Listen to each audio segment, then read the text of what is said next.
आमच्या इथं पाऊस पडला.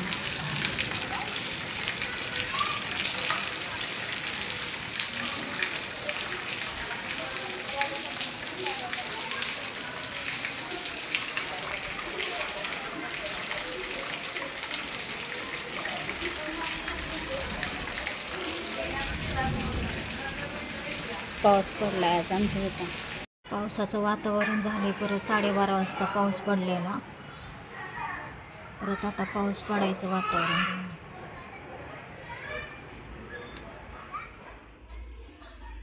कसला अंधार झाला. महिन्यात पाऊस कधी पडला नाही मुंबईमध्ये. पहिल्यांदाच पाऊस पडलाय आणि ती पण असा जोरात पाऊस पडलाय पाणी साठेपर्यंत.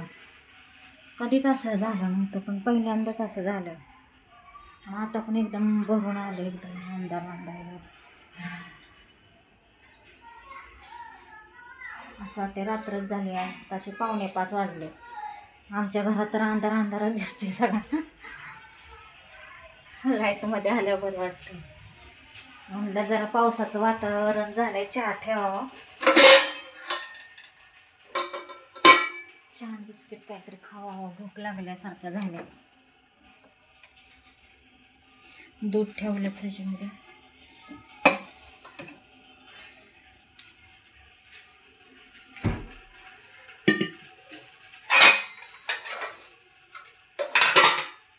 अशा टायमिंगला चहा प्यायला लय भारी वाटतं. पावसाच्या टायमिंगला कसं दिसते तुम्हाला दाखवते बाहेर इथून. असं दिसते थोडंसं, म्हणजे असं वाटतं रात्रच झाली. 6 वाजून गेलेत का काय. असं डेंजर वातावरण झालं. रात्रीसुद्धा पाऊस थोडासा पडला, म्हणजे वारं तर एवढं जोरात होतं ना. तर मुंबईत पहिल्यांदाच बघते बाई मी तर असं. चहा ठेवला इथं आणि दूध तापायला पण ठेवलंय.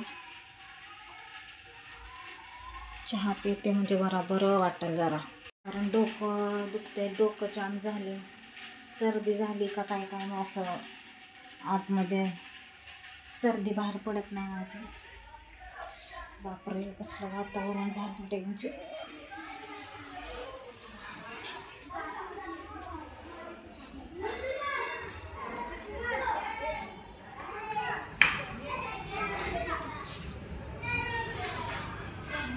दिसते सगळं.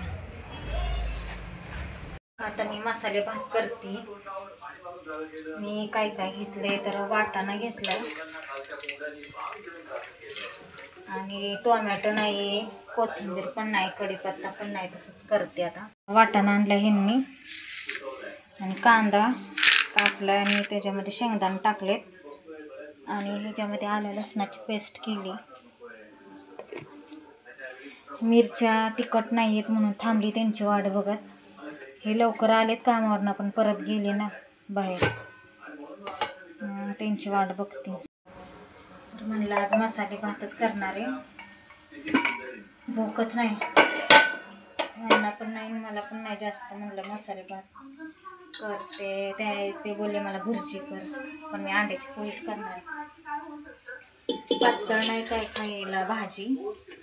त्यांना लागते पातळ भाजी कधी कधी. उद्या एकादश आहे ना, मग आज बुधवार आहे म्हणून मला बोललेले अंड्याची भाजी कर. पण मी म्हटलं नाही मी करत, मसाले भातच करते.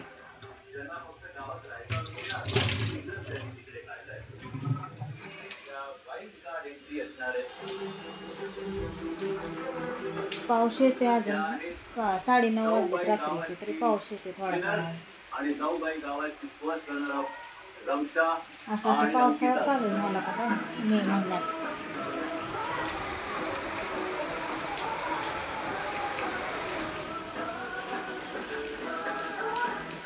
पावसाचा आवाज येत असेल तुम्हाला.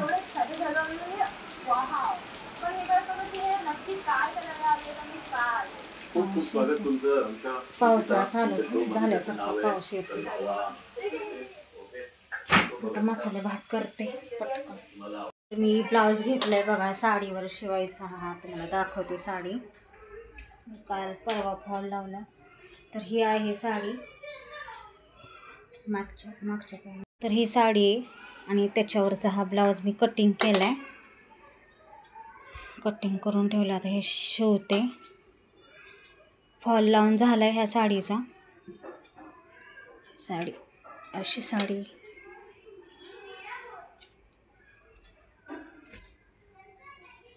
ही अशी साडी आहे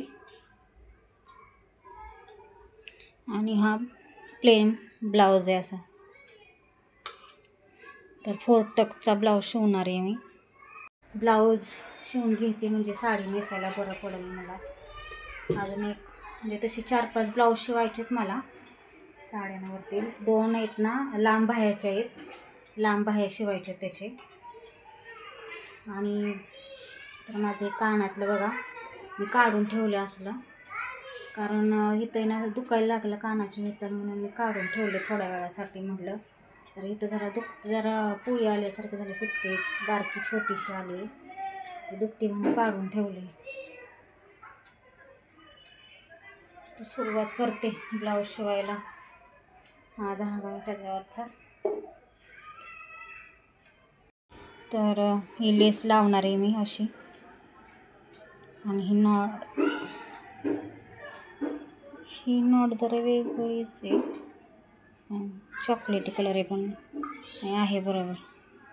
मला वाटलं चॉकलेटी कलर, असं लांबून चॉकलेटी कलर दिसते, आहे बरोबर आहे, डार्क कलर आहे ना. तर ही नॉड लावणार आहे मी. तर मी तुम्हाला मागच्या व्हिडिओमध्ये दाखवलेला हा ब्लाऊज पीस. तर ह्या ब्लाऊज पीसचं काय झालं प्रॉब्लेम, ही जी खडी आहे ना, ह्या खडीमुळं माझी मशीन आहे ना पुढं चालतच नाही आहे. तर मी काढण्याचा प्रयत्न करते, हा पण काय निघतच नाही ही खडी, त्याच्यामुळं राहिले. आणि हा ब्लाऊज पीस आहे ना खराब आहे. का खराब आहे तर आहे ना, ह्याचा नाही लय कलर जाते. हाताला मी भिजत घातलेलं थोडासा हा कपडा पाण्यामध्ये, आणि ही काढण्यासाठी, खडी काढण्यासाठी. तर काही खडी निघणार तरीसुद्धा आपण हा कपडा एकदम खराबच निघाला, कारण आहे ना एकदम कलर इतका निघाला आहे ना ह्या कपड्याचा, लय कलर निघाला. आणि 150 रुपये मीटर आणला आहे बहिणीनं. नुसतं असा मी हात लावला आणि असं करून बघितलं तर कसलं तर कलर लागला हाताला. आणि हात धुतला तर निघतसुद्धा नव्हता किती उशीर. साबण लावला तरी कलर हा निघत नव्हता. आणि मी तर कापून ठेवलं आहे, ब्लाऊज. आता काय करू काय समजणं झालं मला.